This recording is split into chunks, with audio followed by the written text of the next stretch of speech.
नाज़रीन, शागिर्द यूनियन बहाल करण लाइ हैदराबाद ऐं मीर माथेलो में एहतजाजी मुज़ाहिरा कया विया।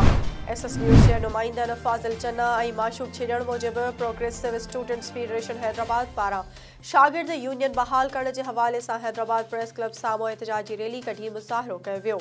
रैली जी अॻवानी PRSF सिंध जे सदर कामरेड जय कुमार संझा चन्ना, रहमत तुनियो, आकिब रतड़, कामरान सुमरो ऐं ॿिया करे रहिया हुआ। संदन हथनि में प्ले कार्ड ऐं बैनर हुआ जिन ते तालीमी इदारनि में शागिर्द यूनियनूं बहाल करण जा मुतालबा लिखियल हुआ। शागिर्द यूनियन जी बहाली लाइ मीर माथेलो में सूफ़ी अयाज़ वकार बोज़दार, मोहम्मद अम्मार दायो, अयाज़ खावड़ ऐं नसरुल्ला गडाणी जी अॻवानी में एहतजाजी मुज़ाहिरो करे डिग्री कॉलेज खां JT रोड ताईं रैली कढी वई। उन मौक़े ते अॻवाननि ख़िताब कंदे मुतालबो कयो त सिंध असेंबली मां मंज़ूर थियल शागिर्द यूनियन बिल ते अमल करे शागिर्द यूनियन जूं चूंडूं करायूं वञनि, तालीमी इदारनि में मुफ़्त मयारी तालीम समेत जदीद साइंसी ऐं सेक्युलर निसाब लागू कयो वञे। इस्लाम कोर्ट थरकोल ब्लॉक 2 में सिंध मेंटल हेल्थ अथॉरिटी, थर फाउंडेशन, डाउ मेडिकल यूनिवर्सिटी कराची, जिन्हा पोस्ट ग्रेजुएट मेडिकल कॉलेज ऐं सरकवास जी जहांगीर इंस्टीट्यूट विच में नफ़्सियाती बीमारियुनि जी रोकथाम लाइ यादाश्त नामे ते सहियूं कयूं वयूं। SS न्यूज़ जे नुमाइंदनि मूजिबि थरपारकर ज़िले में ज़हनी मरीज़नि जे इलाज जूं सहूलियतूं फ़राहम करण लाइ सिंध मेंटल हेल्थ अथॉरिटी, थर फाउंडेशन ऐं ॿियनि पारां मुआहदे ते सहियूं करण वारी तक़रीब थी।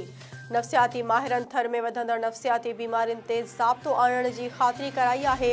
थरपारकर जे ज़हनी ऐं नफ़्सियाती मरीज़नि खे माहिर डॉक्टरनि ज़रिए इलाज खे मुमकिन बणायो वेंदो। थर फाउंडेशन अस्पताल इस्लाम कोर्ट में टेली साइकियाट्री रूम क़ाइमु कयो वेंदो, जंहिंमें नफ़्सियाती मरीज़ जो ऑनलाइन इलाज कयो वेंदो ऐं मुफ़्त दवाऊं फ़राहम कयूं वेंदियूं। Chairman Sindh mental health authority senator doctor Karim Khwaja चयो आहे त नफ़्सियाती मरीज़नि खे इलाज ज़रिए बहितर बणाए सघिजे थो। हालाणी स्टॉप नेशनल हाईवे ते हलंदड़ रोड जो कम माण्हुनि लाइ अज़ाब बणिजी वियो। दुकानदारनि ठेकेदार ख़िलाफ़ एहतजाजी मुज़ाहिरो कयो। SS न्यूज़ जे रिपोर्टर बाबर अली जोगी मूजिबि मुनवर चन्ना, वकार ख़ासखेली, अकबर ब्रोही, ख़ैर मोहम्मद गाडही ऐं ॿियनि चयो त हालाणी स्टॉप ते रोड जो हलंदड़ कम केतिरनि ई ॾींहनि खां बंदि हुअण जे करे रोड तां उथंदड़ मिटीअ जे दज़ माण्हुनि लाइ अज़ाब बणिजी वई आहे। हुननि मुतालबो कयो त हालाणी स्टॉप ते रोड जो कम बंदि थियण जो नोटिस वठी जल्द कम मुकमल करायो वञे। इस्लाम कोर्ट में IBA टेस्ट पास उस्तादनि खे पघारूं न मिलण ख़िलाफ़ PTLF पारां एहतजाजी मुज़ाहिरो कयो वियो। SS न्यूज़ जे रिपोर्टर रियाज़ सिकंदर मूजिबि PTLF ज़िले ऐं तालके अॻवाननि अब्दुल अज़ीज़ हिंगोरचो, नंदलाल मेघवाड़, विजय कुमार ऐं ॿियनि पारां प्रेस क्लब वारो एहतजाज कयो वियो। हुननि चयो त IBA टेस्ट में मेरिट ते पास थी नौकरी कई खेनि 9 महीननि खां पघार नथी ॾिनी वञे। रोज़ानो ओधर ते तेल खणी ॾोराहनि स्कूलनि ते कीअं पहुचूं। हुननि चयो त घरनि में फाका कशी वारी ज़िंदगी गुज़ारण ते मजबूर आहियूं। जल्द पघारूं जारी करे परेशानी ख़त्म कई वञे। ठारूशा में मंशियात विकिरो करण जे इल्ज़ाम हेठि आयल नौजवान पाक किताब खणी DSP वटि पहुची वियो। SS न्यूज़ जे रिपोर्टर अलहदिनो सोलंगी मूजिबि ठारूशा भरिसां ॻोठ उर्स सोलंगी जो रहवासी नौजवान अज़ीज़ुल्ला सोलंगी पुलिस जी मुबैना ज़ियादतुनि ख़िलाफ़ क़ुरान पाक खणी DSP भिरियार लोंग ख़ान शर वटि पहुची वियो। हुन मीडिया ॾोह दाहींदे चयो त भिरियार सिटी पुलिस मथसि मंशियात विकिरो करण जा कूड़ा इल्ज़ाम लॻाए परेशान करे रही आहे। पाक किताब खणी आयल नौजवान खे DSP भिरियार तहफ़ुज़ ॾियण जी ख़ातिरी कराई। दरिया ख़ान मरी भरिसां ॻोठ हाजी हमज़ो मोरो जो वासी जो मासूम पुटु कराची में पुरस्रार गोली लॻण सबबि क़तलु थी वियो।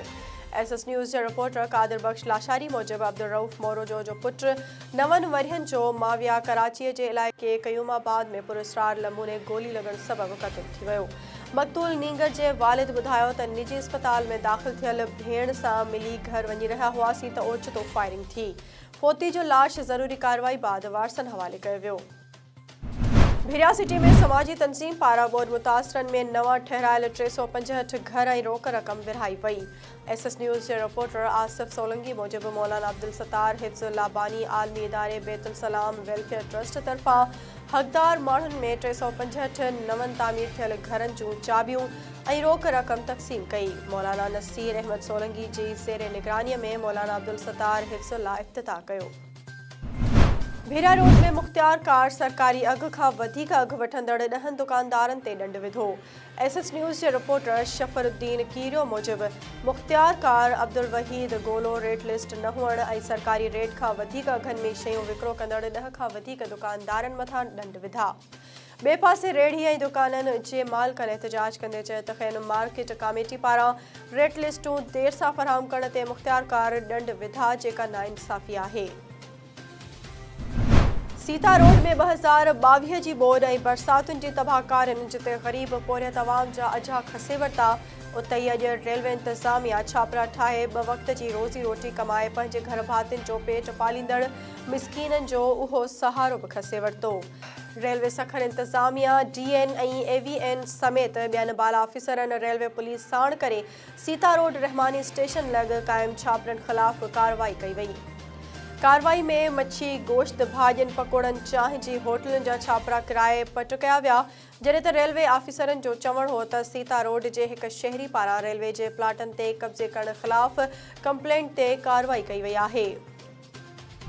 जरवार में यारो लुंडवासी 10 ॾींहं अॻु दरगाह सचल सरमस्त तां पुरस्राण नमूने गुम थियल मिसकीन पोरियत अब्दुल गनी प्रताफ़ी जो को ॾस पतो पइजी न सघियो। गुम थियल पोरियत जे 6 मासूम न्याणियुनि रोई रोई हाल हीना करे छॾिया।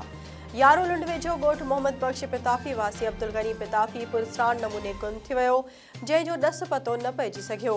धीअरुनि फरह मारवी ऐं गोरी प्रताफ़ी लुड़क लाड़ींदे चयो त 10 ॾींहं अॻु असांजो पीउ अब्दुल गनी प्रताफ़ी दरगाह सचल सरमस्त ॾांहुं वियो हो जितां वापसि नाहे वरियो। संदन को ॾस पतो नाहे पइजी सघियो जॾहिं त हू असांजे घर जो अकेलो सहारो हो। संदन लापता हुजण मां पूरो शक आहे त उनखे अगवा कयो वियो आहे।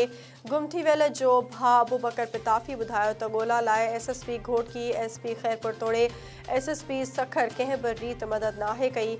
हुननि चयो त SSP ख़ैरपुर ऑफिस में मिलण लाइ तयारु नाहे। ऑफिस जा चकर काटे काटे थकिजी पिया आहियूं। पोरियत जी मासूम न्याणियुनि SSP Ghotki SP Khairpur SSP Sukkur IG Sindh ऐं वज़ीर आला सिंध खां रोईंदे अपील कई त अब्दुल गनी प्रताफ़ी जो फौरी तौर ॾस पतो लॻायो वञे ऐं संदसि मदद कई वञे।